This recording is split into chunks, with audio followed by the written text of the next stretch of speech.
வெளிப்படுத்தல் விசேஷம் 3வது அதிகாரம் 21வது வசனத்தை ஒருவர் சத்தத்தை உயர்த்தி நாம் வாசிக்கலாம். நான்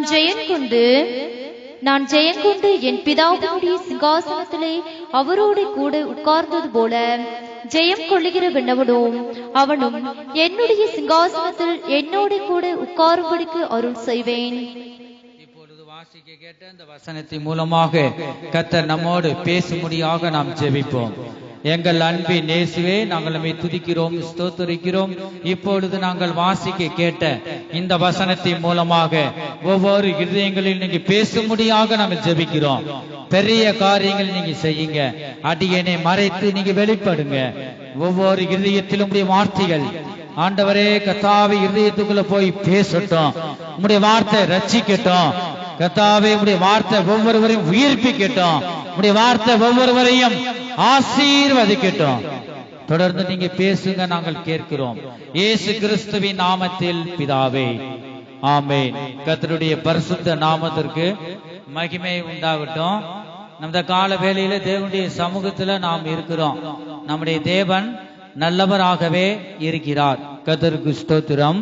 இப்பொழுது வாசிக்க கேட்ட இந்த வசனத்தின் மூலமாக நாம் என்ன கேட்டோம்? நான் ஜெயங்கொண்டு என் பிதாவினுடைய சிங்காசனத்திலே அவரோடு கூட உட்கார்ந்தது போல. ஜெயங்கொள்ளுகிறவன் எவனோ அவனும் என்னுடைய சிங்காசனத்தில் என்னோடு கூட உட்காரும்படிக்கு அருள் செய்வேன் என்று கர்த்தராகிய இயேசு கிறிஸ்து சொல்லுவதை நாம் பார்க்கிறோம். நாம் ஜெயங்கொண்டு என் பிதாவினுடைய சிங்காசனத்திலே அவரோடு கூட உட்கார்ந்தது போல ஜெயங்கொள்ளுகிறவன் எவனோ அவனும் என்னுடைய சிங்காசனத்தில் என்னோடு கூட உட்காரும்படி அருள் செய்வேன் என்று நாம் வாசிக்க கேட்டோம். கர்த்தருடைய பரிசுத்த நாமத்திற்கு மகிமை உண்டாகட்டும். நாம் வாசிக்க கேட்ட வசனத்தில் நம்முடைய கர்த்தராகிய இயேசு கிறிஸ்து சகலத்தையும் ஜெயங்கொண்டார் என்று நாம் பார்க்கிறோம். நம்முடைய இயேசு கிறிஸ்து மரணத்தையும் பாதாளத்தையும் ஜெயித்தார். கர்த்தருக்கு ஸ்தோத்திரம். நாம் இந்த கால வேளையில் அவருடைய சமூகத்துல வந்திருக்கிறதா நாம் எல்லாவற்றிலும் ஜெயங்கொண்ட ஆண் பிள்ளைகளாக நாம் காணப்பட வேண்டும். நாம் ஜெயங்கொண்டவர்களாக இருக்கணும். கர்த்தருக்கு ஸ்தோத்திரம். இயேசு கிறிஸ்து இந்த உலகத்தில் உள்ள எல்லா மாமிச கிரியைகளையும் எல்லாவற்றையும் அவர் ஜெயித்தார். ஆகையால் தான் பிதாவினுடைய பாருங்க வலது பாரசிலை என்னது இருக்கு?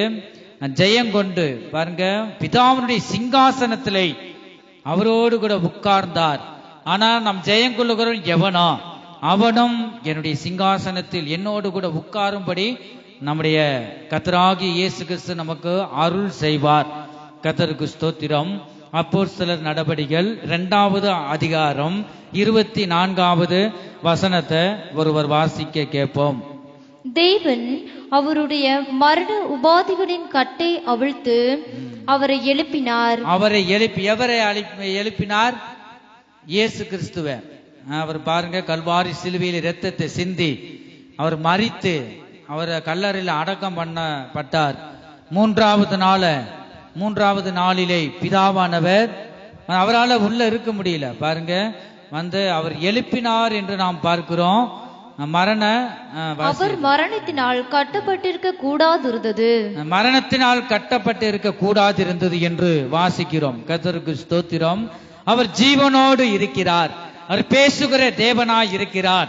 எவன் ஒருவன் உண்மையோடு தேவனை தேடுகிறானோ அவனுடைய உள்ளத்துல கர்த்தர் வந்து விடுகிறார். ஹல்லேலூயாம், ஹல்லேலூயாம். வெளிப்படுத்தல் விசேஷம் 1வது அதிகாரம் 18வது வசனத்துல நாம் பார்க்கிறோம். வெளிப்படுத்தல் விசேஷம் 1வது அதிகாரம் 18.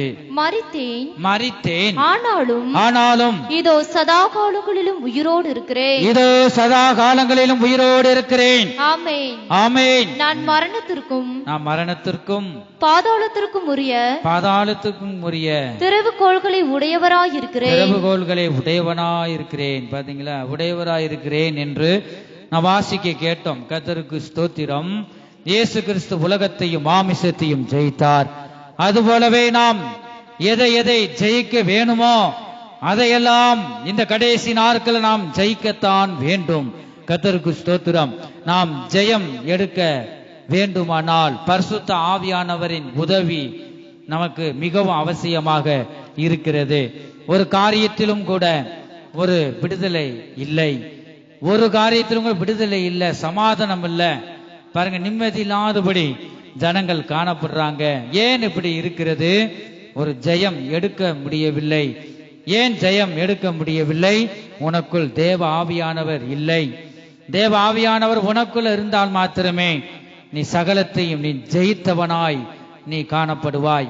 2 கொரிந்தியர் 3வது அதிகாரம் 17வது வசனத்துல கர்த்தரே ஆவியானவர், கர்த்தருடைய ஆவி எங்கேயோ அங்கே விடுதலை உண்டு என்று வாசிக்கிறோம். தேவ ஆவியானவர் உன் இருதயத்துக்குள் பிறக்க வேண்டும். பாருங்க, கர்த்தருடைய ஆவி உனக்குள்ள இருந்தா நீ சகலத்தையும் ஜெயித்தவனாய், நீ ஜெயங்கொண்ட ஆண் பிள்ளையாய் நீ காணப்படுவாய். பாருங்க, அப்ப உன் இருதயத்தில் ஆவியானவர் பிறக்க வேண்டும். அப்பொழுது உனக்கு விடுதலை உண்டாகும், ஜெயம் உண்டாகும். தேவனுடைய வார்த்தை உனக்குள் உன் இருதயத்துக்குள் பிறக்க வேண்டும். 1 யோவான் 5வது அதிகாரம் 1 யோவான் 5வது அதிகாரம் 4வது வசனத்துல பார்க்கிறோம். தேவனால் பிறப்பதெல்லாம் உலகத்தை ஜெயிக்கும் நம்முடைய விசுவாசமே உலகத்தை ஜெயிக்கிற ஜெயம். ஹல்லேலூயாம், ஹல்லேலூயாம். பாருங்க, தேவனால் நீ பிறக்கத்தான் வேண்டும். தேவனால் பிறப்பதெல்லாம் உலகத்தை ஜெயிக்கும். உனக்குள்ள தேவனுடைய அன்பு பிறக்க வேண்டும். பாருங்க, நம்முடைய விசுவாசமே, உனக்கு விசுவாசம் வேண்டும். அதுதான் உலகத்தை ஜெயிக்கிற ஜெயம். யாருடைய இருதயத்தில் தேவன் பிறப்பார்? எல்லாருடைய இருதயத்தில் ஆண்டவர் பிறக்க மாட்டார். யாருடைய இருதயத்தில் பிறப்பார்? 1 தீமோத்தேயு 1வது அதிகாரம் 5வது வசனத்துல நாம் பார்க்கிறோம். கற்பனையின் பொருள் என்னவெனில், சுத்தமான இருதயத்திலும் நல் மனசாட்சியிலும் மாயமற்ற விசுவாசத்திலும் பிறக்கும் அன்பை. அல்லேலூயாம். அப்ப பாருங்க, சுத்தமான இருதயம் உனக்கு வேண்டும், நல் மனசாட்சி உனக்கு வேண்டும், மாயமற்ற விசுவாசம். பாருங்க, அதுலதான் பிறக்கும் அன்பே. அப்படிப்பட்ட இருதயத்தில் தான் ஆண்டவர் பிறப்பார். இருதயத்தில் சுத்தம் உள்ளவர்கள் பாக்கியவான்கள், அவர்கள் தேவனை தரிசிப்பார்கள் என்று நாம் பார்க்கிறோம். உனக்கு இருதயத்துல ஆவி, ஆத்மா, சரீரம் பரிசுத்தமாக சுத்தமாக இருக்கும் போதுதான் தேவன், அன்பாகிய தேவன் உன் இருதயத்துல பிறப்பார். அவர் உன் இருதயத்தில் பிறந்தால் மாத்திரமே சகலத்தில் ஜெயம் எடுக்க முடியும். கர்த்தருக்கு ஸ்தோத்திரம். எத்தனோ குடி பழக்கத்தில் இருந்தோம், பீடி, சீரட்டு, மூக்கு பொடி நிறைய இருக்கு. பாருங்க, உலகத்தில் உள்ளவைகள் ஒவ்வொன்றும் நீ ஜெயம் எடுக்க வேணும். ஆனா ஜெயம் எடுக்க முடியல. ஏன்? தேவன் உனக்குள்ள இல்ல. இந்த பரிசுத்த ஆவியானவர் உனக்குள்ள இருந்தால் மாத்திரமே நீ சகலத்தையும் நீ ஜெயம் எடுக்க முடியும். அதுக்கு உனக்கு விசுவாசம் வேண்டும். கர்த்தர் மேல் விசுவாசம் வைக்க வேண்டும். கர்த்தருடைய வார்த்தை உனக்குள்ள பேச வேண்டும். யோவான் சுவிசேஷம் 15வது அதிகாரம் 7வது வசனத்துல பார்க்கிறோம். நீங்கள் என்னிலும் என் வார்த்தைகள் உங்களிலும் இருந்தால் நீங்கள் கேட்டுக்கொள்வதெதுவோ அது உங்களுக்கு செய்யப்படும். ஹல்லேலூயாம். அப்ப பாருங்க, நீங்கள் என்னிலும் என் வார்த்தைகள் உங்களிலும், உங்கள் இருதயத்துக்குள்ள நிலைத்திருந்தால் நீங்கள் கேட்டுக்கொள்வது எதுவோ அது உங்களுக்கு செய்யப்படும். அப்ப கர்த்தருடைய வார்த்தை நமக்குள்ள நிலைத்திருக்க வேண்டும். தேவனுடைய வசனம், அவருடைய வார்த்தைகள் உன் இருதயத்தில் இருந்தால் போதும், சகலத்தையும் நீ ஜெயம் எடுப்பாய். சங்கீத புஸ்தகம் 119வது சங்கீதம் 9வது வசனத்துல பார்க்கிறோம். வாலிபன் தன் வலியை எதினால் சுத்தம் பண்ணுவான்? உமது வசனத்தின்படி தன்னை காத்து கொள்ளுகிறதுனால் தானே. நீ காத்து கொள்ள வேண்டும். கர்த்தருடைய வசனத்தை வாசிக்கிறது பெருசு இல்ல, நீ வாசிக்கிறது நல்லதுதான். நீ வாசித்து அதை தியானித்து உன் இருதயமாகிய இந்த பலகையில் எழுதி கொள்ள வேண்டும். அந்த வசனத்தை நீ காத்து கொள்ள வேண்டும். கர்த்தருக்கு ஸ்தோத்திரம். இயேசு கிறிஸ்து பிசாசை தேவனுடைய வார்த்தையின் மூலமாக ஜெயித்தார் என்று மத்தேயு சுவிசேஷம் 4வது அதிகாரம் 4வது வசனத்துல அவர் பிரயுத்தரமாக மனுஷன் அப்பத்தினால மாத்திரமல்ல தேவனுடைய வாயிலிருந்து புறப்படுகிற ஒவ்வொரு வார்த்தையினாலும் பிழைப்பான் என்று எழுதியிருக்கிறதே. அப்ப தேவனுடைய வார்த்தை உயிர்ப்பிக்கிறது. பாருங்க, இயேசு கிறிஸ்து தேவனுடைய வார்த்தையின் மூலமாக பிசாசை ஜெயித்தார். நான் பிசாசை ஜெயிக்கணும் என்ன செய்யணும்? தேவனுடைய வசனம், ஆண்டோடைய வார்த்தை நமக்குள்ள இருந்தா தான் ஜெயிக்க முடியும். வேற எந்த ஆயுதமோ நம்மகிட்ட இருந்தாலும் அதை வைத்து ஜெயிக்க முடியாது. நமக்கு ஆயுதமே ஜெபம். ஜெபத்தின் மூலமாக தேவனுக்கு தெரியப்படுத்த வேணும். தேவனுடைய ஜெபமும் வேத வாசிப்பும் நமக்குள்ள காணப்படணும். தேவனுடைய வார்த்தை நமக்குள்ள இருந்தால் மாத்திரமே பாருங்க அந்த வசனத்துக்கு பிசாசு நடுங்குவான். எவன் ஒருவன் நல்லா ஜெபிக்கிறானோ, வேத வார்த்தைகளை கேட்கிறானோ, வேதத்தை அதிகமாய் நேசித்து வாசிக்கிறானோ பாருங்க அவனுக்கு பிசாசு நடுங்கும். கர்த்தருக்கு ஸ்தோத்திரம். நமக்கு வாரத்துக்கு பாருங்க 7 நாள் இருக்குது, ஓய்வு நாள் வந்திருக்கிறோம். அந்த 6 நாளும் நம்ம எத்தனை பேர் அதிகாலையிலும் மாலையிலையும் குடும்ப ஜெபங்கள் இருக்கிறது, வேத வாசிப்பும் ஜெபம் இருக்கிறது. நம்மை ஆராய்ந்து பார்ப்போமாக. தேவனுடைய வசனம் நம் இருதயத்தில் இருந்தா நீ போதும், அந்த வார்த்தை உயிர்ப்பிக்கும். அந்த வார்த்தை தான் பாருங்க ஒரு பட்டயம் என்று ஒரு இடத்துல வாசிக்கிறோம். இந்த வசனமாகி இந்த பட்டயத்தை கொண்டு பிசாசை நாம் ஜெயிக்கலாம். இயேசு கிறிஸ்து தேவனுடைய வசனத்தை கொண்டுதான் பிசாசை ஜெயித்தார். கர்த்தருக்கு ஸ்தோத்திரம். நமக்குள் தேவனுடைய வசனமே பாருங்க, வசனமும் விசுவாசமும் இருந்தால் போதும், நாம் எதையும் சாதிக்கலாம், எதையும் ஜெயிக்கலாம், மாம்சத்தையும் உலகத்தையும் ஜெயிக்கலாம். கர்த்தருக்கு ஸ்தோத்திரம். எபேரியர் 11வது அதிகாரம் 33வது வசனம். விசுவாசத்தினாலே அவர்கள் ராஜ்யங்களை ஜெயித்தார்கள், நீதியை நடப்பித்தார்கள், வாக்குத்தத்தங்களை பெற்றார்கள், சிங்கங்களின் வாய்களை அடைத்தார்கள். பாருங்க, விசுவாசம் நமக்கு மிகவும் அவசியம். நம்முடைய பேரே என்னது? விசுவாசிகள். உங்களை பொதுவா பேர் இருந்தாலுமே நீங்க வரும்போது பொதுவா என்ன சொல்லுவாங்க? அப்ப அது எங்க விசுவாசிப்பா? பாருங்க, தேவனுடைய பிள்ளை விசுவாசி. விசுவாசின்னு அதுக்கு அர்த்தம் என்ன பாருங்க? தேவனோடு தேவன் சொல்லிட்டு அந்த வார்த்தை அப்படியே நடக்கும். விசுவாசம், நம்பிக்கை வேற, விசுவாசம் வேற. பாருங்க, அவரை நான் தேவன் இருக்கிறார் என்று நம்புகிறோம். அவர் சொல்லிட்டா அந்த வார்த்தை அப்படியே நடந்துருச்சு, எதையும் சந்தேகம் நடந்துருச்சு. அவர் சொன்னா அப்படியே ஆகும், அவர் சொல்ல ஆகும், அவர் கட்டளையிட நிற்கும்.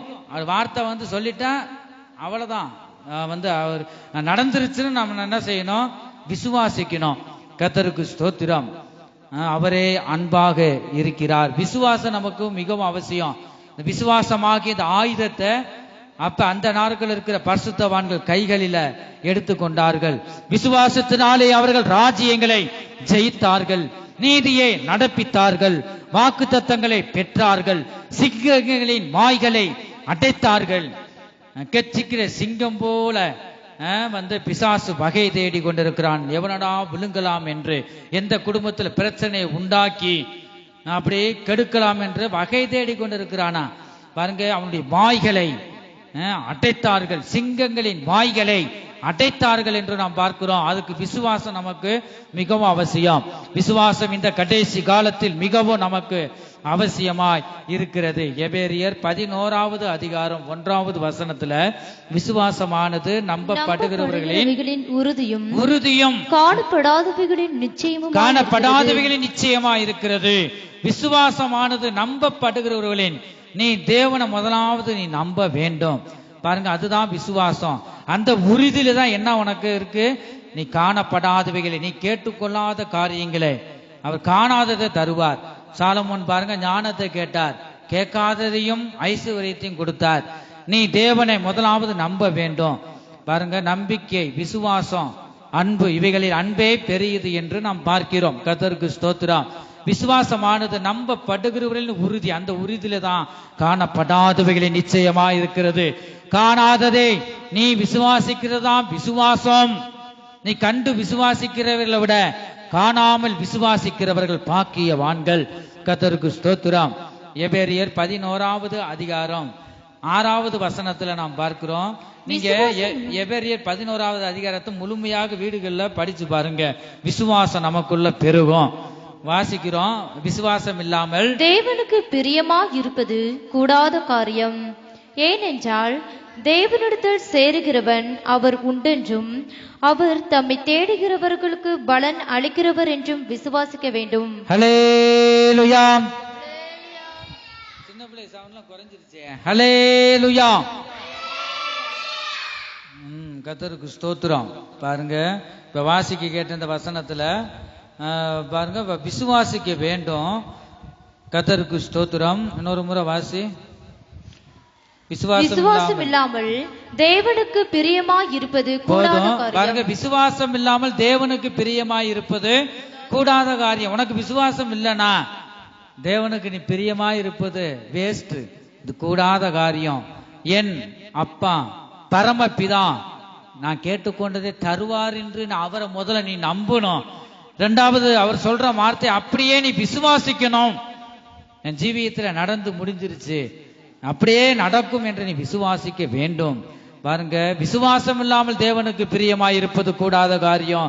ஏனென்றால் தேவனிடத்தில் சேருகிறவன் அவர் உண்டோ என்றும் அவர் தம்மை தேடுகிறவர்களுக்கு பலன் அளிக்கிறார் என்று நீ முதலாவது விசுவாசிக்க வேண்டும். கர்த்தருக்கு ஸ்தோத்திரம். யாக்கோபு 1வது அதிகாரம் 5-8 வரை நாம் வாசிக்கிறோம். யாக்கோபு 1:5-8 வரை. உங்களில் ஒருவன் ஞானத்தில் குறைவுள்ளவனாய் இருந்தால், நமக்குள்ள யாராவது ஞானத்துல குறைவுள்ளவனாய் இருந்தா, யாவருக்கும் சம்பூர்ணமாய் கொடுக்கிறவரும்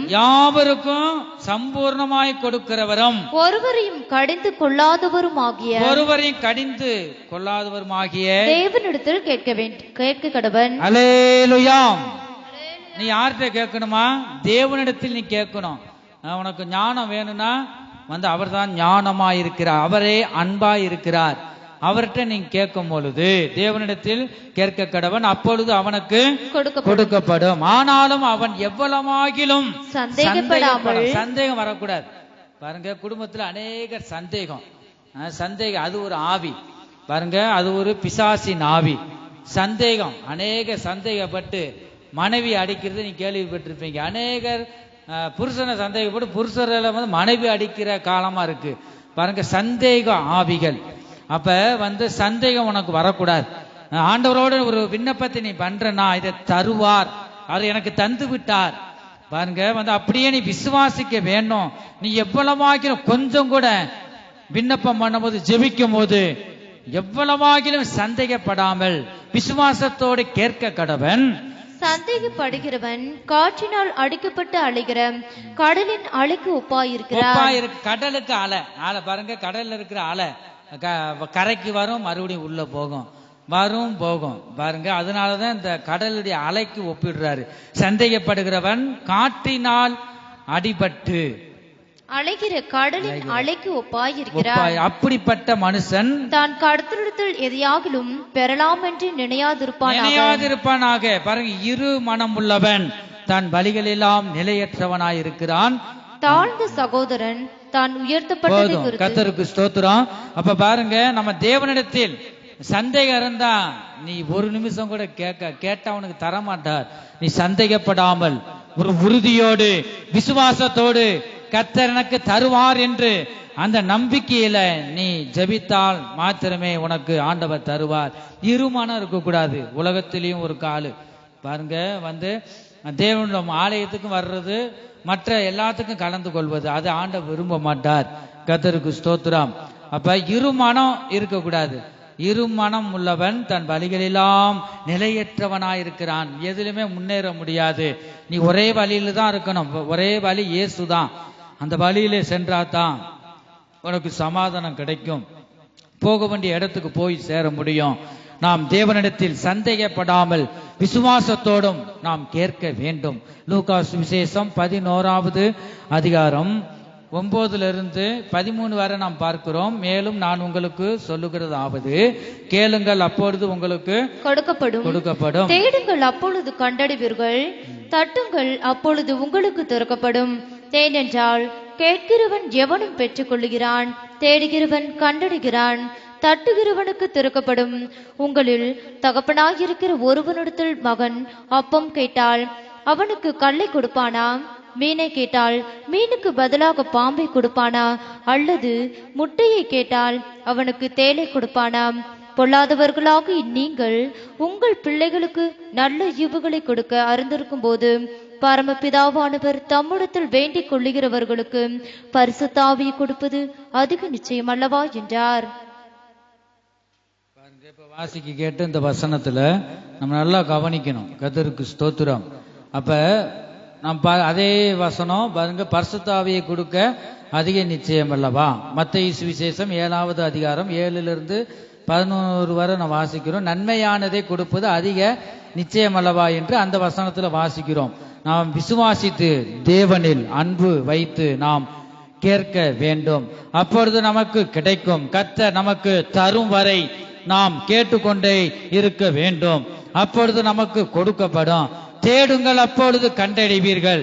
நாம் தேவனை காணும் வரை, நாம் அவர் சத்தத்தை நாம் கேட்கும் வரை தேவனை நாம் தேடிக்கொண்டே இருக்க வேண்டும், அப்பொழுது நாம் தேவனை கண்டடைவோம். நமக்கு வழிவாசலை தேவன் திறக்கும் வரை நாம் தட்டிக்கொண்டே இருக்க வேண்டும், அப்பொழுது நமக்கு வாசல் திறக்கப்படும். விடாமுயற்சியும் விசுவாசமும் ரட்சிக்கப்பட்ட தேவனுடைய பிள்ளைகள் நமக்கு மிகவும் அவசியமாக இருக்கிறது. விசுவாசமும் பாருங்க, கர்த்தர் மேல் நம்பிக்கை வைத்து, விசுவாசம் வைத்து, அன்பு வைத்து நாம் கேட்க வேண்டும், அப்பொழுது கர்த்தர் நமக்கு தர வல்லமையுள்ள தேவனாக இருக்கிறார். 5 வித விசுவாசத்தை பற்றி நாம் பார்க்கிறோம். எத்தனை வித விசுவாசம் சொல்லுங்க? 5 வித விசுவாசம். விசுவாசத்திலேயே ஒரே விசுவாசம் இல்ல, 5 வித விசுவாசத்தை பற்றி நாம் பார்க்கிறோம். கர்த்தருக்கு ஸ்தோத்திரம். 1 அற்ப விசுவாசம், அது நமக்குள்ள இருக்கக்கூடாது. 2வது பெரிய விசுவாசம், அது நமக்குள்ள இருக்க வேண்டும். கடுகு விதை விசுவாசம், அது நமக்குள்ள வேணும். மகா பரிசுத்த விசுவாசம், அது நமக்குள்ள வேணும். தேவ குமாரன் விசுவாசம், அது நமக்குள்ள வேணும்.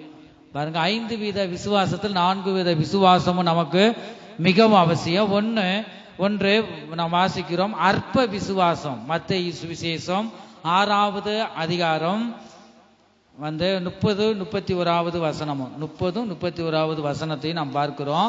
அற்ப விசுவாசிகளே பாருங்க, நீங்க விசுவாசிக்காம ஜெபம் பண்ணுனா நம்ம அந்த கட்டத்துல ஆண்டவர் தள்ளி விடுவார்.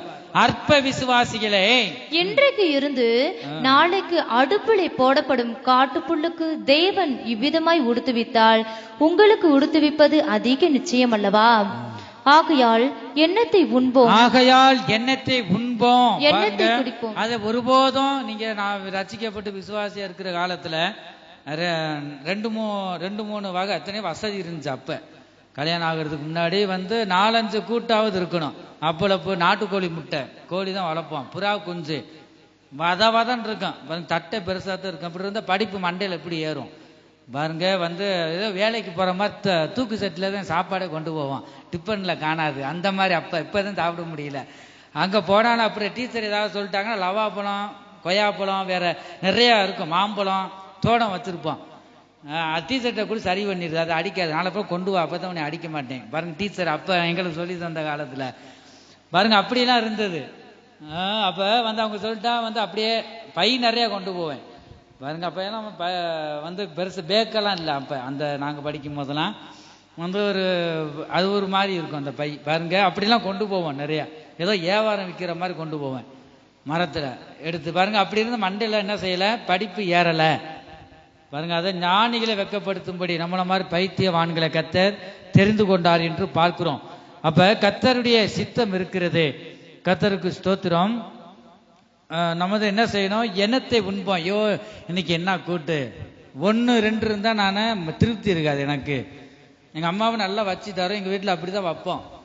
ஏற்கனவே நான் பிறக்கிறதுக்கு முன்னாடி கஷ்டப்பட்டதுனால எல்லா சகலம் இருக்கிற வரைக்கும் நல்லா சாப்பிடுவோம். அந்த பூமியில எண்ணத்தை கண்டோம், நல்லா சாப்பிட்டு தேவனுடைய நாமத்தை சொல்லி கடைசியில முடிவு நல்லா சமாதானமா இருக்கணுங்க அம்மா சொல்லும். அது மாதிரி அதுக்கு சமாதானமா ஆண்டவர்கிட்ட போய் சேர்ந்துச்சு பாருங்க. அப்ப இருக்கும் வரை சகலமும் பாருங்க அப்படிதான் நான் எதிர்பார்ப்பேன். ஆண்டவர் என்ன சொல்றாரு, அது முக்கியம் இல்லை. ஆண்டவர் என்ன சொல்றாரு, இந்த இடத்துல வாசிக்கிறோம், எண்ணத்தை உண்போம், எண்ணத்தை உண்போம், எண்ணத்தை குடிப்போம். எண்ணத்தை குடிக்கிறது என்ன பானம்? மாம்பழ சூசா, பழ சூசு, எது குடிக்கிறது பாருங்க. எதுனா சாப்பிடுறது, எதை நாம் குடிக்கிறது? கவலை மனுஷர்களுக்கு. எண்ணத்தை உடுப்போம் என்று, எண்ணத்தை உடுப்போம், கவலைப்படாதிருங்கள். இதுக்காக நீ ஏன் கவலைப்படுற என் ஜனமே? நீ கவலைப்படாத. இவைகள் எல்லாம் யாரு?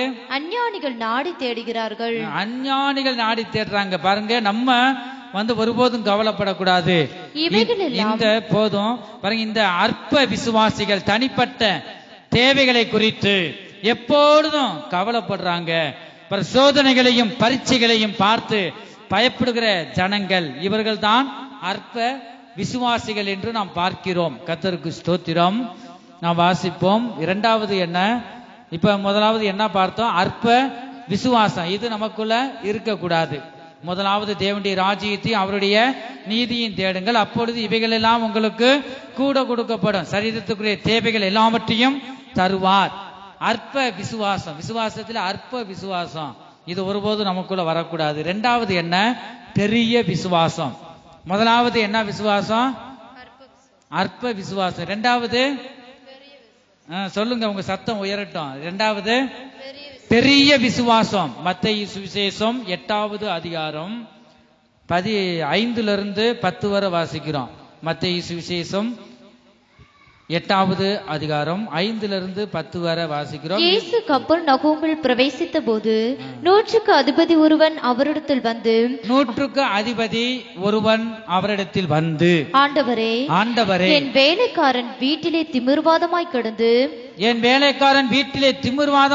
கிடந்து கொடிய வேதனைப்படுகிறான். வியாதியிலேயே திமிர்வாதம் நீ கேள்விப்பட்டிருப்பீங்க. திமிர்வாதமாய் கிடக்கிற வியாதி, அது கொடிய வேதனைப்படுகிறான் என்று அவரை வேண்டிக் கொண்டான். யாருக்காக? 100க்கு அதிபதி, அங்க வேலை செய்கிற ஒரு வேலைக்காரனுக்காக. பாருங்க எவ்வளவு பாரம் இருக்கு. நம்ம ஒரு எஜமானுக்கு வேலை பார்த்தா அவனுக்கு பாரம் இருக்கணும். பிள்ளைகளை விசாரிக்கணும், அவங்க தேவைகளை பூர்த்தியா செய்யணும். பாருங்க, இவன் பாருங்க தன் வேலைக்காரனுக்காக திமிர்வாதருக்கு போன்னு ஒதுக்கல. பாருங்க, ஆண்டவரிடம் வேண்டிக் கொள்ளுகிறான்.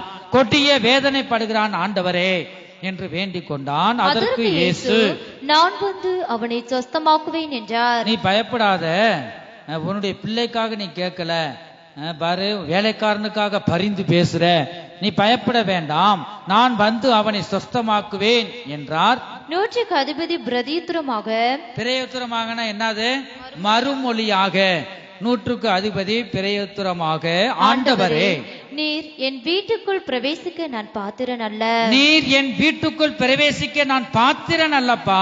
ஒரு வார்த்தை மாத்திரம் சொல்லும். ஒரு வார்த்தை மாத்திரம் சொல்லும். அப்பொழுது என் வேலைக்காரன் சொஸ்தமாவான். நான் அதிகாரத்துக்கு கீழ்ப்பட்டவனாய் இருந்தும் எனக்கு கீழ்ப்பட்டிருக்கிற சேவகரும் உண்டு. நான் ஒருவனை போவென்றால் போகிறான், மற்றொருவனை வாவென்றால் வருகிறான், என் வேலைக்காரனை இதை செய்யென்றால் செய்கிறான் என்றான். பாத்தீங்களா எவ்வளவு ஒரு வேலைக்காரன், அநேக வேலைக்காரர் இருக்காங்கப்பா. ஒரு வான் சொன்னா வாரான், போன்னு சொன்னா போகிறான். இங்க கவனிங்க. அப்ப நம்ம என்ன செய்யணும்? அப்ப செய்கிறான். எதை குறிக்குது பாருங்க. ஆண்டவரே, எனக்கே எத்தனை வேலைக்காரர்னா, சகலத்தையும் உண்டாக்குன தேவன், பரலோக ராஜ்யத்தில் எத்தனோ தேவதூதர் இருக்கிறாங்க. நீ ஒரு உத்தரவு நீ சொன்னா, இந்த வேலைக்காரன் நீ ஒரு வார்த்தை சொன்னா போதும், நீ ஒரு தூதனை அனுப்புனா போதும். வேலைக்காரனை போய், வேலைக்காரன் இருக்கிற இடம் வேற, வேண்டிக் கொள்ற இடமும் வேற, இயேசு கிறிஸ்து நிக்கிற இடம் வேற, எவ்வளவோ தூரம் போகணும் பாருங்க. நீ ஒரு வார்த்தை சொன்னா, வார்த்தையின் வல்லமை என் வேலைக்காரனை தொட்டு சொஸ்தமாக்கும். நீ ஒரு வார்த்தை மேல அனுமதி கொடுத்தா தேவதூதன் ஒருவனை நீ அனுப்புவீர். ஆனா எனக்கே வேலைக்காரன் கீழ்ப்படுகிறான். நீ எத்தனோ கோடிக்கணக்கான தேவதூதர்கள் பரலோகத்தில் இருக்கிறாங்க, அவர்கள் எல்லாரும் பணிவிட ஆவிகள். ஆண்டவரே, நீர் என் வீட்டுக்கு வருவதற்கு நான் தகுதி இல்லப்பா, நான் எம்மாத்திரம், நீ எவ்வளவு பெரிய தேவன், நீ ஒரு வார்த்தை சொல்லுங்க. பாருங்க, அதுதான் பெரிய விசுவாசம். கர்த்தருக்கு ஸ்தோத்திரம். நீங்க வீடுகள்ல இருந்து இக்கட்டான காலத்துல தேவனை நோக்கி நீங்க கூப்பிடணும். ஏதாவது காய்ச்சல் சொன்னாலும் ஆஸ்பத்திரி 2 பார்சல்களுக்கு போன் பண்ணி அதை விட நீங்க என்ன செய்யணும்? நீங்க இருந்த இடங்களை முழங்கால் படியிட்டு வலது கரத்தை உயர்த்தி, ஆண்டவரே என்னில் இருக்கிற எல்லா வியாதி நீக்கி போடுங்க, எனக்காக கல்வாரி சிலுவையிலே இரத்தத்தை சிந்திருக்கிறேன். பாருங்க, அதுதான் பெரிய விசுவாசம். மனிதர்களை நாம் நாடக்கூடாது. தேவன் ஆண்டவர் எனக்காக உம்முடைய இரத்தம் சிந்தப்பட்டிருக்கிறது, உம்முடைய இரத்தத்தின் வல்லமை என்னை குணமாக்கட்டும். பாருங்க, இந்த பலவீனங்களை நீக்கி போடட்டும். நீ இயேசுவை நோக்கி நீ பார்க்க வேண்டும், நீ மனுஷரை நாடி போக கூடாது. இதுதான் பெரிய விசுவாசம் என்று நாம் பார்க்கிறோம். கர்த்தருக்கு ஸ்தோத்திரம். இயேசு இதை கேட்டு ஆச்சரியப்பட்டு தமக்கு பின் செல்லுகிறவர்களை நோக்கி, இஸ்ரவேலுக்குள்ளும் நான் இப்படிப்பட்ட விசுவாசத்தை காணவில்லை என்று மெய்யாகவே என்னது? உண்மையாகவே, பாருங்க, மெய்யாகவே உங்களுக்கு சொல்லுகிறேன் என்று இயேசு கிறிஸ்து சொல்லுவதை நாம் பார்க்கிறோம். இந்த பெரிய விசுவாசம் நமக்குள் மிக மிக அவசியமாக இருக்கிறது. கர்த்தருக்கு ஸ்தோத்திரம். மூன்றாவது, கடுகு அளவு விசுவாசம். குழம்புக்கு போடுவீங்க பாத்தீங்களா, கடுகு தாளிக்க.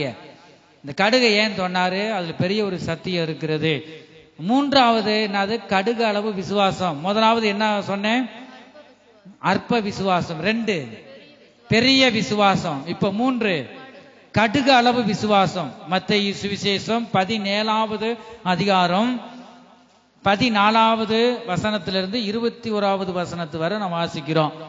அவனை உம்முடைய அவர்கள் ஜனங்களிடத்தில் வந்தபோது ஒரு மனுஷன் அவரிடத்தில் வந்து அவர் முன்பாக முழங்கால் படியிட்டு. என்னது? இயேசுவிடத்தில் நீ வர வேண்டும், அவர் பாதபடியில நீ முழங்கால் படியிட வேணும். அப்படிதான் அவன் செய்கிறான். பாருங்க, வந்து பாருங்க, ஒரு மனுஷன் வந்து அவர் முன்பாக, இயேசு கிறிஸ்துவுக்கு முன்பாக முழங்கால் படியிட்டு, ஆண்டவரே என் மகனுக்கு இறங்கும், அவன் சந்திர ரோகியாய் கொடிய வேதனைப்படுகிறான். என்ன வியாதி அது? பாத்தீங்களா எப்படி வியாதிகள்லாம் அறிமுகம், இப்பெல்லாம் வர்றதெல்லாம் அறிமுகம் இல்ல. பன்றி காய்ச்சல், வேற என்னது நிறைய இருக்கு. வந்து கொரோனா, வேற என்னன்னதோ வந்துருது, வாய்க்கு நுழையாது வேற. பாருங்க, இதுல உள்ள வியாதி என்ன வியாதி? அது சந்திர ரோகி. கொடிய வேதனைப்படுகிறான். அடிக்கடி தீயிலும் வியாதி இருந்தா என்ன பிசாசு செய்வானா? அவனுக்குள்ள இருக்கிற பிசாசு அடிக்கடி தீயில தள்ளி விடுவான், அடிக்கடி ஜலத்திலும் விழுகிறான். ஜலத்திலும் விழுவான். பாருங்க, சுடு தண்ணியா குளிர்ந்த தண்ணியான்னு இருக்காது. பிசாசு அவனை கொல்லணும் சொல்லிட்டு வந்து அப்படிப்பட்ட கொடிய ஒரு வியாதி வந்து தீயிலும் ஜலத்திலும் விழுகிறான். அவனை உம்முடைய சீசரிடத்தில் கொண்டு வந்தேன். யாருடைய? கர்த்தராகிய இயேசு கிறிஸ்துவுடைய 12 சீசர்கிட்ட கொண்டு வந்தானா. யாரு? இந்த பையனுடைய தகப்பன். அவனை சொஸ்தமாக்க அவர்களால் கூடாமல் போயிற்று என்றார். சொஸ்தமாக்க இந்த சீசரால கூடாம போயிருச்சு. பாருங்க, ஏன்? விசுவாசம் இல்ல. இந்த அற்ப விசுவாசம் அவங்க இருதயத்தில் இருக்கு. பாருங்க, ஐயா தேவன் எனக்குள்ள இருக்கிறார் என்ற விசுவாசம் அவங்களுக்கு இல்ல. என்ன ஆண்டவரை சீசர்கிட்ட கொண்டு போனேன், அவங்களால சொஸ்தமாக்க முடியல, அதனாலதான் உங்ககிட்ட என் மகனை கொண்டு வந்திருக்கேன் சொல்லிட்டு பிள்ளையுடைய தகப்பன் சொல்லுவதை நாம் பார்க்கிறோம். இயேசு பிரயோத்தரமாக மறுமொழியாக, விசுவாசம் இல்லாத மாறுபாடுள்ள சந்ததியை, விசுவாசம் உள்ள மாறுபாடுள்ள சந்ததியை, எதுவரைக்கும் நான் உங்களோடு இருப்பேன், எதுவரைக்கும் நான் உங்களோடு இருப்பேன், எதுவரைக்கும் உங்களிடத்தில் பொறுமையா, எதுவரைக்கும் உங்களிடத்தில் பொறுமையா இருப்பேன், அவனை என்னிடத்தில் கொண்டு வாருங்கள் என்றார். முதலாவது அவனை என்னிடத்தில் கொண்டு வாங்கப்பா.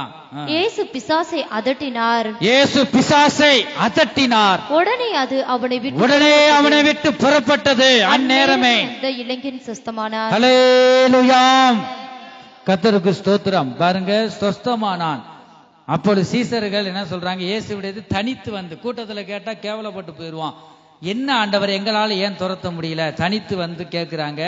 அதை துரத்தி விட எங்களால் ஏன் கூடாமல் போயிற்று என்று கேட்டார்கள். அதற்கு இயேசு, உங்கள் அவிசுவாசத்தில் தானே. பாருங்க, அவிசுவாசம் வரக்கூடாது, சந்தேகம் வரக்கூடாது. உலகத்தில் உள்ளவனிலும் என்னில் இருக்கிறவர் பெரியவர், எனக்குள்ள ஆவியானவர் இருந்தா எதை நான் சாதிப்பேன். அப்படிப்பட்ட விசுவாசம் உனக்குள்ள வர வேண்டும். கர்த்தருக்கு ஸ்தோத்திரம். பாருங்க, அது சொல்றாரு, அவிசுவாசத்தில் நான் கடுகு அளவு விசுவாசம் உங்களுக்கு இருந்தால், பாருங்க, கடுகு அளவு விசுவாசம் உனக்குள்ள இருந்தா, நீங்கள் இந்த மலையை பார்த்து இவ்விடம் விட்டு அப்புறம் போ என்று சொல்ல அது அப்புறம் போம். உங்களால் கூடாத காரியம் ஒன்றுமிராது என்று மெய்யாகவே உங்களுக்கு சொல்லுகிறேன். ஜாதி பிசாசு ஜெபத்தினாலும் உபவாசத்தினாலுமே அன்றி மற்றெவ்விதத்தினாலும் புறப்பட்டு போகாது என்றார். போகாது. ஒண்ணு எதுனால? நீ ஜெபம் பண்ணணும். ஜெபத்தினால உபவாசம் இருந்தா ஐயோ அவனுக்குள்ள நான் இருக்க முடியல, பசிக்குது சொல்லிட்டு அந்த பசி பாருங்க, அதே உபவாசம் இருக்கணும். நீ சரீரத்தை வாட பண்ணணும். உனக்கு விடுதலை இல்லையா, உபவாசம் இருந்து தேவனை நோக்கி கூப்பிடு. கதறிப்பட்டு ஐயோ நான் இருக்க மாட்டேன் ஒரு நிமிஷம் கூட, பட்னியா போட்டு கூட எனக்கு கொன்றுவான் உங்களுக்கு, ஐயோ சரீரத்தில் இருக்க முடியல பாருங்க, ஓடி போவான். நீ உபவாசம் இருந்து ஜெபிக்க வேண்டும். ஜெபத்தினாலும் உபவாசத்திலும் என்று. இந்த ஜாதி என்ன பிசாசு? அது ஜாதி பிசாசு. இப்ப ஜாதி கோழி எல்லாம் வந்திருக்கு. இப்ப பாருங்க, நாட்டுக்கோழி சின்னதா இருக்கும், அது ஜாதி கோழி. அதிகமா வெயிட் 5 கிலோ 7 கிலோ வரைக்கும் வரும் சேவல்லாம் பாருங்க, ஜாதி. அதே மாதிரி இதுல பிசாசுல என்ன வகை இருக்கா? ஜாதி பிசாசு. அது ஜெபத்திலும் உபவாசத்திலும் இந்த ரெண்டுக்கும் அந்த இதான் போகும், மற்ற எதுக்கும் அசையாது பாருங்க. இது நாம் ஜெபிக்க வேணும். வேத வாசிப்பும் உபவாசமும் நமக்கு ஜெபமும் மிகவும் அவசியம். மலையை போல் நமக்கு பிரச்சனைகள் இருந்தா மலையை பார்த்து போந்தனா போகுமா? அது எதை குறிக்குது? மலை, பெரிய மலை இருக்கு, இயேசு நாமத்துல அகன்று நீ என்ன செய், சமுத்திரத்துல விழுந்தோன்னா பாருங்க, அப்படி எதை குறிக்குது? இது மலைனா உன் குடும்பத்துல மலையை போல ஒரு பிரச்சனைகள் இருக்கலாம் பாருங்க, மலையை போல பெரிய பிரச்சனைகள் இருக்கலாம். நீ என்ன செய்யணும் பாருங்க, நீ தேவன் மேல் நம்பிக்கை வைத்து இந்த கடுகு அளவு விசுவாசத்தோடும் நீ சொல்வாயானால் போதும், இந்த மலையை போல் இருக்கிற பிரச்சனைகள் அகன்று போய்விடும். இந்த கடுகு விதை என்பது என்ன பாருங்க, மற்ற விதைகளுக்கு இருப்பதை போல காற்று துவாரங்கள் உள்ள இல்லாத பரிபூர்ண ஒரு விதையா இருக்கிறது. கடுகு நீங்க வீட்டுக்கு போனதும் நீங்க எடுத்து ஆராய்ச்சி பண்ணணும். ஒரு கடுகு எடுத்து அதுல பாருங்க ஓட்ட துவாரங்கள் இருக்காது, அதுதான் பூர்ணம்.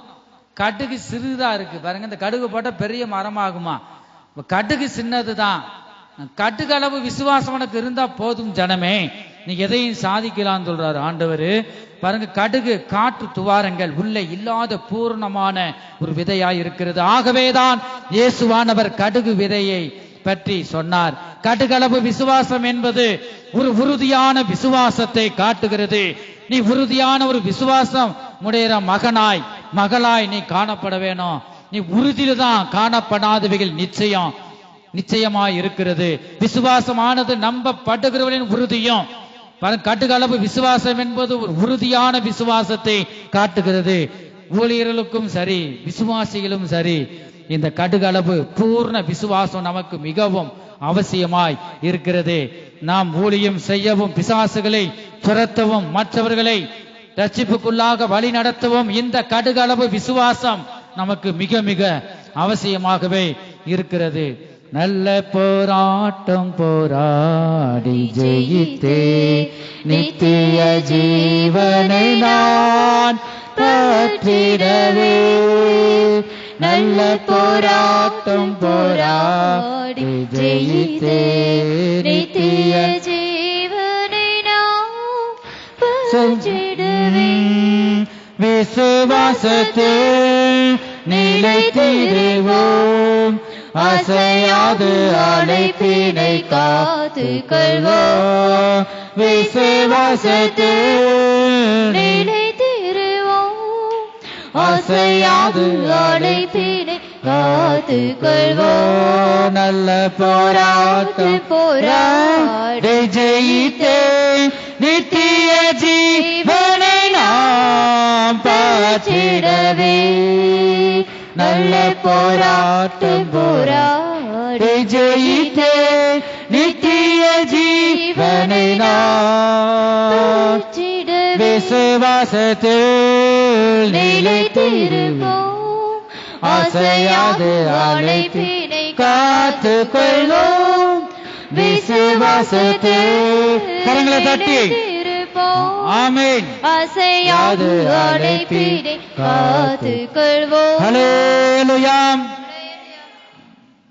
நாம் ஜெயம் கொள்ள வேண்டுமானால் தேவ நமக்குள் வாசம் செய்ய வேண்டும். ஒரு உறுதியான விசுவாசம் நமக்கு காணப்பட வேண்டும். யூதா 1வது அதிகாரம் 20வது வசனம். 4வது என்ன?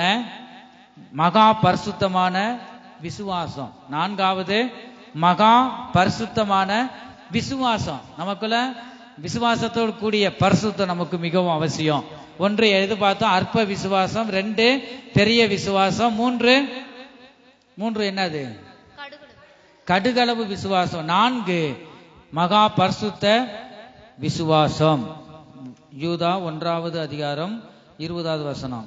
நீங்களோ பிரியமானவர்களே உங்கள் மகா பரிசுத்தமான விசுவாசத்தின் மேல் உங்களை உறுதிப்படுத்திக் கொண்டு நீ உறுதிப்படுத்திக் கொள்ளத்தான் வேண்டும். பரிசுத்த ஆவிக்குள் ஜெபம் பண்ணி. நீ எதுக்குள்ள ஜெபிக்கணுமா? பரிசுத்த ஆவிக்குள் நீ ஜெபம் பண்ணி என்று வாசிக்கிறோம். கர்த்தருக்கு ஸ்தோத்திரம். இந்த மகா பரிசுத்தமான விசுவாசம், இந்த விசுவாசம் நமக்குள் மிகவும் அவசியமாய் இருக்கிறது. நீ பரிசுத்த ஆவிக்குள் நீ ஜெபம் பண்ணாதான் ஜெபத்துக்கு உயிர் உண்டாகும். அந்த ஜெபம் உன் ஜீவியத்துல ஒரு ஜெயத்தை கொண்டு வரும். கர்த்தருக்கு ஸ்தோத்திரம். 5வது தேவகுமாரனின் விசுவாசம். நேரம் இல்லாததுனால நம்ம சுருக்கமாக பார்ப்போம். 5வது தேவகுமாரனின் விசுவாசம். 1 பேதுரு 1வது அதிகாரம் 15-16 பார்க்கிறோம். உங்களை அழைத்தவர் பரிசுத்தராய் இருக்கிறது போல. நம்முடைய அழைத்தவர் எப்படிப்பட்டவரா? பரிசுத்தராய் இருக்கிறார். நீங்களும் உங்கள் நடக்கைகள் எல்லாவற்றிலும் பரிசுத்தராய் இருங்கள். நான் பரிசுத்தர் ஆகையால் நீங்களும் பரிசுத்தராய் இருங்கள் என்று எழுதியிருக்கிறதே என்று நாம் பார்க்கிறோம். கர்த்தருக்கு ஸ்தோத்திரம். பரிசுத்தம் உள்ளவர்களாக வேண்டும் என்பதே தேவனுடைய சித்தமாய் இருக்கிறது. பாருங்க, அதே கொலோசியர் 1வது அதிகாரம் 28 பார்க்கிறோம். எந்த மனுஷனையும் இயேசு கிறிஸ்துவுக்குள் தேறினவனாக நிறுத்தும்படிக்கு அவரையே நாங்கள் அறிவித்து எந்த மனுஷனுக்கும் புத்தி சொல்லி எந்த மனுஷனுக்கும் எல்லா ஞானத்தோடு உபதேசம் பண்ணுகிறோம் என்று நாம் பார்க்கிறோம். இதுதான் தேவகுமாரனின் விசுவாசம். பிதாவின் சித்தத்தை இயேசு கிறிஸ்து செய்து முடித்தார். எல்லா மனுஷரும் ரட்சித்து பரலோகத்துக்கு கொண்டு போக வேண்டும் என்றுதான் தேவகுமாரனின் விசுவாசம் இருந்தது. 1 தீமோத்தேயு 2வது அதிகாரம் 4வது வசனத்துல பார்க்கிறோம். எல்லா மனுஷரும் ரட்சிக்கப்படவும் சத்தியத்தை அறிகிற அறிவை அடையவும் அவர் சித்தமுள்ளவராய் இருக்கிறார் என்று நாம் பார்க்கிறோம். 1 தெசலோனிக்கேயர் 4வது அதிகாரம் 3வது வசனத்துல நீங்கள் பரிசுத்தம் உள்ளவர்களாக வேண்டும் என்பதை தேவனுடைய சித்தமாய் இருக்கிறது என்று வாசிக்கிறோம். எல்லா மனுஷரும் பரிசுத்தப்படுத்தி அவரை போல மாற்றி இயேசுவின் இரத்தத்தின் மூலமாக ஒவ்வொரு மனிதனுடைய பாவங்கள் கழுவப்பட்டு பரலோகத்துக்கு கூட்டி சேர்க்க வேண்டும் என்று தேவகுமாரனின் விசுவாசம் இருந்தது. என் ஜனமே, இந்த கடைசி காலத்தில் அநேகரை அவர் ரட்சித்துக் கொண்டிருக்கிறார். பரலோகத்துக்கு அவர் சேர்த்து கொண்டிருக்கிறார். அவர் சித்தத்தை நிறைவேற்றி கொண்டிருக்கிறார். நமக்குள் பெரிய விசுவாசமும் கடுகளவு விசுவாசமும் மகா பரிசுத்த விசுவாசமும் தேவகுமாரனின் விசுவாசம் உடையவர்களாக நாம் ஒவ்வொருவரும் இந்த வேளையில நாம் காணப்படுவோமாக. கர்த்தருக்கு ஸ்தோத்திரம். நமக்கு பாருங்க, விசுவாசம் இருந்தால் மாத்திரமே எதையும் நாம் சாதிக்க முடியும். விசுவாசத்தில் நாம் உறுதியாக நின்று ஜெயம் எடுக்க முடியும். பரிபூர்ண விசுவாசம் என்று நாம் பார்க்கிறோம். கர்த்தருக்கு ஸ்தோத்திரம். பரிபூர்ண விசுவாசம் நமக்குள் இருக்க வேண்டும். நீதிமொழிகள் 28:20வது வசனத்துல பார்க்கிறோம். உண்மையுள்ள மனுஷன் பரிபூர்ண ஆசீர்வாதங்களை பெறுவான் என்று பார்க்கிறோம். பரிபூர்ண ஆசீர்வாதம் வேணும்னா நான் உண்மையுள்ளவர்களாக தேவனுக்கு முன்பாக உத்தமம் உள்ளவர்களாய் நான் காணப்பட வேண்டும். பரிபூர்ணம் என்பது என்ன? பக்குவம் அடைதல், முழுமையாய் வளர்ச்சி அடைவது, ஒரு குறை இல்லாமல் முழுமையான நிலையாய் இருக்கிறது. இதுதான் பரிபூர்ணம். இந்த இடத்துக்கு நான் வர வேண்டும். கர்த்தருக்கு ஸ்தோத்திரம். இது கடைசி காலமாக இருக்கிறது. என் ஜனமே, சங்கீத புஸ்தகம் 31வது சங்கீதம் 15வது வசனத்துல பார்க்கிறோம். என் காலங்கள் உமது கரத்தில் இருக்கிறது என்று தாவீது ராஜா சொல்லுவதை நாம் பார்க்கிறோம். காலங்களை பற்றி நாம் பார்க்கிறோம். பகற்காலம் நம்ம இருக்கிறது. என்ன காலம் இது? பகற்காலம். பகல்ல தேவனுடைய சமூகத்துல கூடி இருக்கிறோம். பகற்காலம், ராக்காலம். ராக்காலம் தான் இரவு, ராக்காலமும் என்று சங்கீத புஸ்தகம் 42:8 நாம் பார்க்கிறோம். யோவான் சுவிசேஷம் 9வது அதிகாரம் 4 பார்க்கிறோம். நீங்க எழுதிட்டு நீங்க வீடுகளில் வாசிங்க. பார்க்கிறோம் பாருங்க, பகற்காலம் ராக்காலம் என்று சங்கீத புஸ்தகம் 42:8 வாசிக்கிறோம். யோவான் சுவிசேஷம் 9:4 பார்க்கிறோம். வாழ்வு காலம் பிரசங்கி 7வது அதிகாரம் 14வது வசனத்துல நாம் பார்க்கிறோம். வாழ்வு காலம் என்பது என்ன? வாழ்வு காலத்தில் நன்மையே அனுபவி என்று அந்த வசனத்துல பார்க்கிறோம். வாழ்வு காலம் என்பது முன்னேறும் காலமாய் இருக்கிறது. தாழ்வு காலம் என்பது சிந்தனை செய்யும் காலம். ஐயோ, நம்ம குடும்பத்தில் இப்படி கஷ்டம் இருக்கு, இப்ப தாழ்வு காலத்துல இருக்கேன்னு அர்த்தம். நீ வாழ்வு காலத்துல இருக்கிறாயா? தாழ்வு காலம். ஒவ்வொரு மனிதனுக்கும் ஒவ்வொரு காலங்களும் இருக்கு. அழுக ஒரு காலம் உண்டு, சிரிக்க ஒரு காலம் உண்டு, கட்ட ஒரு காலம் உண்டு, அது இடிக்க ஒரு காலம் உண்டு என்று நாம் வாசிக்கிறோம். கர்த்தருக்கு ஸ்தோத்திரம். தாழ்வு காலம், அந்த காலத்தில் நாம் சிந்தனை செய்ய வேண்டும். பாருங்க, 4வது நாம் பார்க்கிறோம் ஆபத்து காலம். சங்கீத புஸ்தகம் 50வது சங்கீதம் 15வது வசனத்துல பார்க்கிறோம், ஆபத்து காலத்தில் கர்த்தரை நோக்கி நாம் கூப்பிட வேண்டும். 5வது இக்கட்டு காலம். இக்கட்டு காலத்துல நம்ம என்ன செய்யணும்? கர்த்தரை நமக்கு அடைக்கலமாய் இருக்க வேண்டும். சங்கீதம் 37, 31 பார்க்கிறோம். 6வது நெருக்கப்படும் காலம். சங்கீத புஸ்தகம் 9வது சங்கீதம் 9வது வசனம், சிறுமைப்பட்டவர்களுக்கு கர்த்தர் அடைக்கலமானவர், நெருக்கப்படுகிற காலங்களில் அவரே தஞ்சமானவர் என்று வாசிக்கிறோம். ஏசாயா 63, 29 கூட வாசிக்கிறோம். 2 கொரிந்தியர் 4வது அதிகாரம் 8வது வசனத்துல நாம் பார்க்கிறோம். பாருங்க, நெருக்கப்படுகிற நாட்களில அவரே நமக்கு தஞ்சமாயிருக்கிறார். 7வது பார்க்கிற குறித்த காலம். ஆபகுக் 2வது அதிகாரம் 3வது வசனத்துல இந்த காலத்தில் தரிசனம் வெளிப்படும் காலம்தான் குறித்த காலம். 8வது ஏற்ற காலம். எவ்வளவு காலங்களை நீங்க கேள்விப்பட்டீங்களா? என்னமோ இதெல்லாம் இருக்கு, அதுக்கு காலம் ஏற்ற காலம். 1 பேதுரு 5வது அதிகாரம் 6வது வசனம். இதுதான் பாருங்க உயர்வின் காலம் என்று பார்க்கிறோம். ஆகையால் ஏற்ற காலத்திலே தேவன் உங்களை உயர்த்தும்படிக்கு அவருடைய பலத்த கைக்குள் அடங்கி இருங்கள் என்று வாசிக்கிறோம். நம்முடைய காலங்கள் கர்த்தரின் கரத்தில் இருக்கிறது. ஆகவே நாம் அந்தந்த காலத்துக்கு ஏற்றபடி நாம் நடந்து கொள்ள வேண்டும். காலத்தை நாம் பிரயோஜனப்படுத்திக் கொள்ள வேண்டும். என் ஜனமே, கர்த்தருக்கு ஸ்தோத்திரம். எல்லாரும் நாம் எழுந்து நிற்போமாக. இந்த திருவசனத்துக்கு நம்மை ஒப்பு கொடுப்போமாக. வெளிப்படுத்தல் விசேஷம் 3வது அதிகாரம் 21வது வசனத்துல மூலமாக இந்த கால வேளை தேவன் நம்மோடு பேசுகிறார். நாம் ஜெயங்கொண்டு என் பிதாவினுடைய சிங்காசனத்திலே அவரோடு கூட உட்கார்ந்தது போல ஜெயங்கொள்ளுகிறவன் எவனோ அவனும் என்னுடைய சிங்காசனத்தில் என்னோடு கூட உட்காரும்படிக்கு அருள் செய்வேன் என்று அவர் இந்த கால வேளையில் ஒவ்வொருவரோடு பேசிக் கொண்டிருக்கிறார். நீ ஜெயம் கொள்ள வேண்டும் என்றால் நீ தேவனை நோக்கி கூப்பிடு. நீ ஜெயம் கொண்டவனாய் காணப்படு. நீ பாவத்தையும் உலகத்தையும் நீ ஜெயித்த மகனாய், ஜெயித்த மகளாய், ஆண் பிள்ளைகளாய், நீ ஜெயங்கொண்ட ஆண் பிள்ளையாய் நீ காணப்படுவாயாக. ஒவ்வொரு காரியத்திலும் உனக்கு ஜெயம் இல்லை, போராட்டமாகவே இருக்கிறது. இது நீ ஜெயிக்க வேண்டும் என்றால் பரிசுத்த ஆவியானவர் உன் இருதயத்துல வாசம் செய்ய வேண்டும். திருவசனம் உன் இருதயத்துல பேச வேண்டும். உன் திருவசனத்தை, தேவனுடைய வார்த்தைய உன் இருதயத்துக்குள்ள இருதயமாகிய பலகையில் நீ எழுதி கொள்ள வேண்டும். நீ ஜெபிக்கிறவனாய் நீ காணப்பட வேண்டும். அப்பொழுது இந்த வசனம் உன்னை உயிர்ப்பிக்கும்.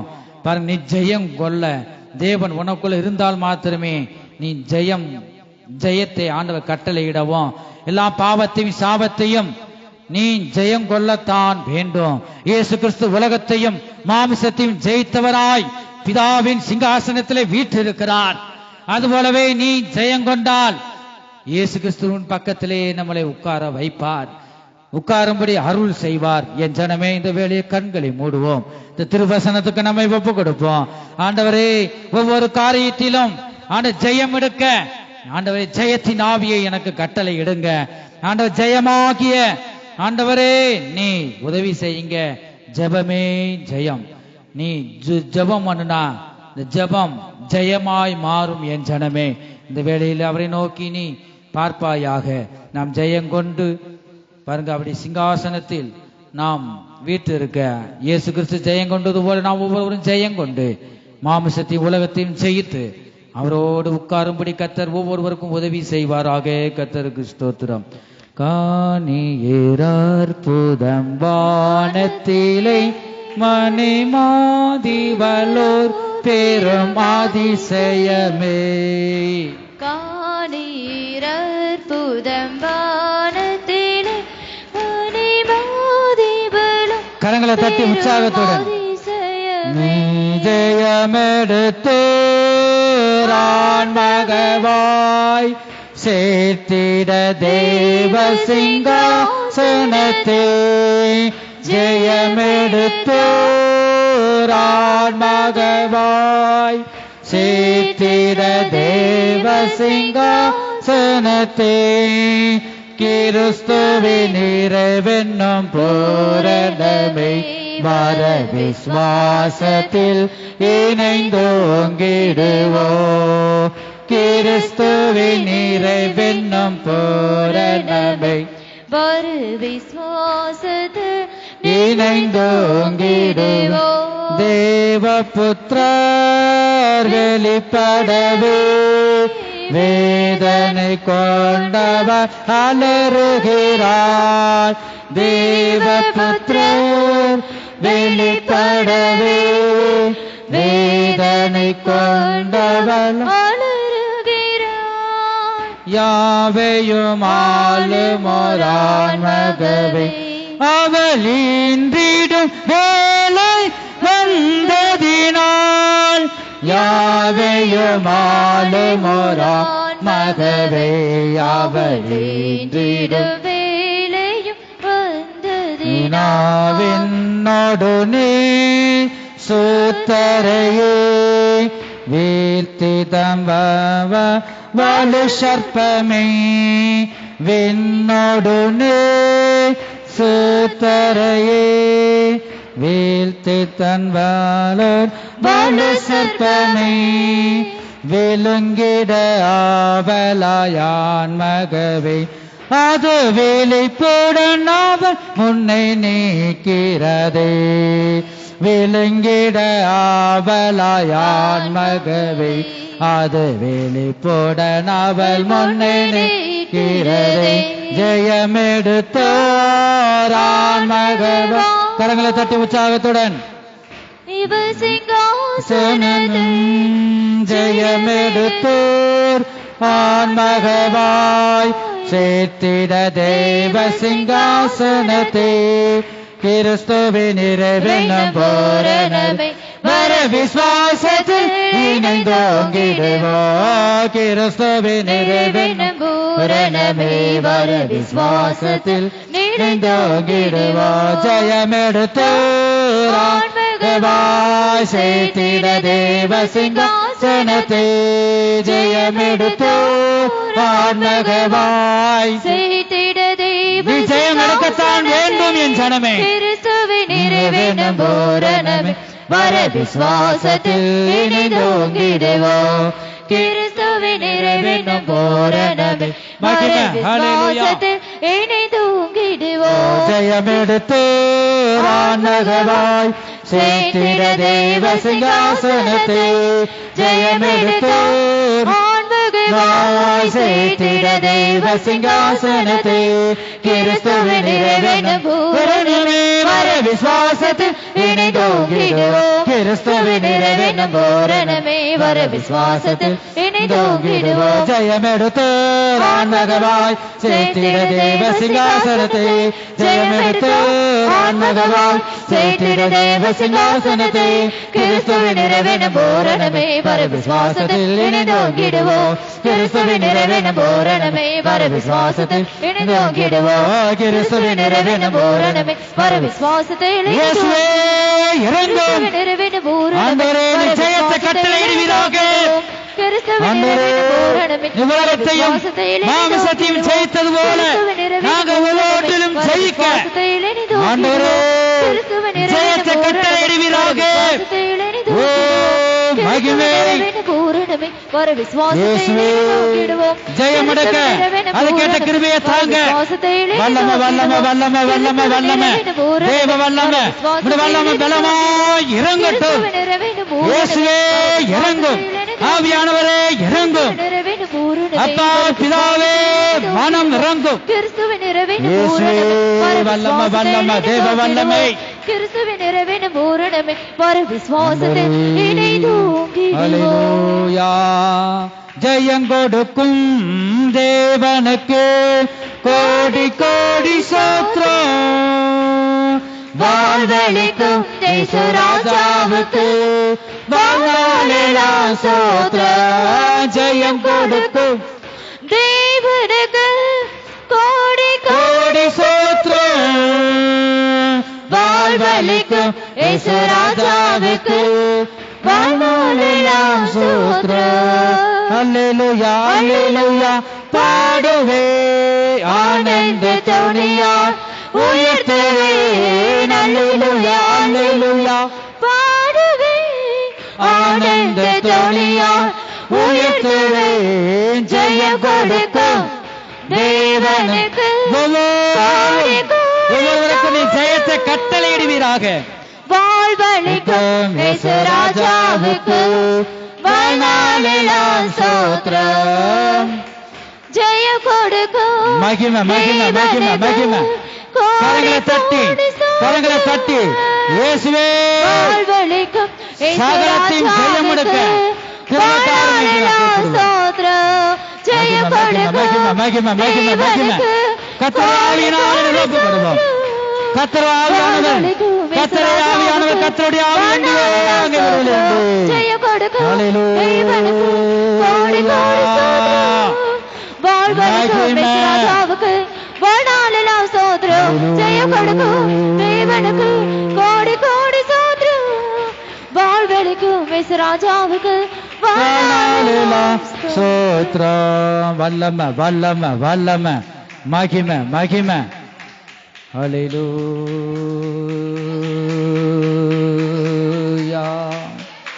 இயேசுவே மகிமை மகிமை உமக்கே மகிமை உண்டாவதாக. தேவனே உமக்கே மகிமை உண்டாவதாக. அல்லேலூயா. ஆமென். எங்கள் அன்பின் இயேசுவே நாங்கள் உம்மை துதிக்கிறோம் ஸ்தோத்திரிக்கிறோம். நீ சர்வ வல்லமையுள்ள தேவன். அப்பா, நாங்கள் ஒவ்வொருவரும் ஜெயம் எடுக்க நீங்க உதவி செய்யுங்க கர்த்தாவே. பெரிய காரியங்கள் நீங்க செய்யுங்க. எல்லாரும் வலது கரத்தை உயர்த்துவோமாக. ஆண்டவர் வலது கரத்தை உயர்த்திருக்கிற ஒவ்வொருவருக்கும் உலகத்தையும் ஆண்டவரே மாமிசத்தையும் ஜெயிக்க ஆண்டவரே ஜெயத்தின் கர்த்தர் தாமே ஒவ்வொருவருக்கும் நீ ஜெயத்தை கட்டளையிட முடியா ஜெபிக்கிறோம்.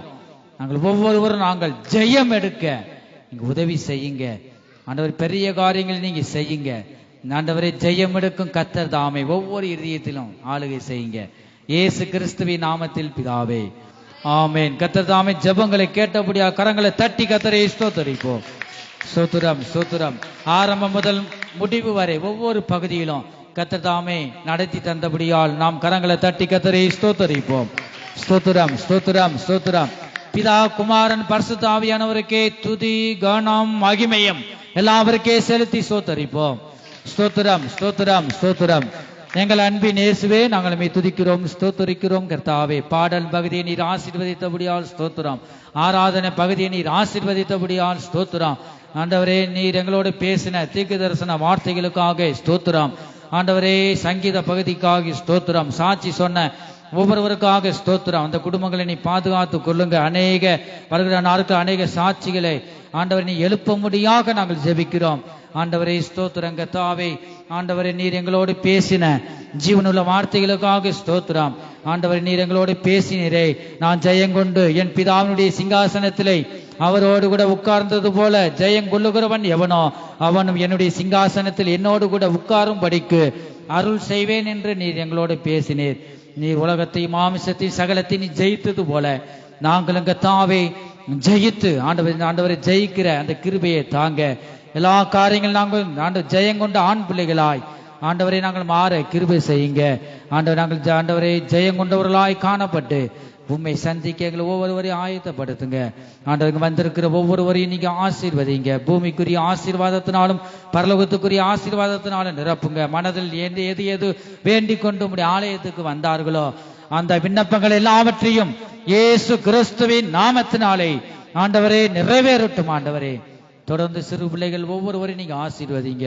உம்முடைய வருகை எந்த நேரமும் இருக்குமானாலும் உம்மை சந்திக்க எல்லாரும் ஆயத்தப்படுத்துங்க. துதி கனம் மகிமையும் எல்லா உமக்கே செலுத்துகிறோம். இயேசு கிறிஸ்துவின் நாமத்தில் வேண்டிக் கொள்கிறோம் நல்ல பிதாவே, ஆமென். தொடர்ந்து நாம் சொல்லுவோம். என் ஆத்மாவே கர்த்தரை ஸ்தோத்திரி, என் முழு உள்ளமே அவருடைய பரிசுத்த நாமத்தை ஸ்தோத்திரி. என் ஆத்மாவே கர்த்தரை ஸ்தோத்திரி, அவர் செய்த சகல உபகாரங்களை மறவாதே. ஆமென். கர்த்தராகிய இயேசு கிறிஸ்துவினுடைய கிருபையும் தேவனுடைய அன்பும் பரிசுத்த ஆவியினுடைய ஐக்கியமும் நம் அனைவரோடும் கூட என்றென்றைக்கும் சதா காலங்களிலும் இருப்பதாக. ஆமென். அல்லேலூயா, அல்லேலூயா.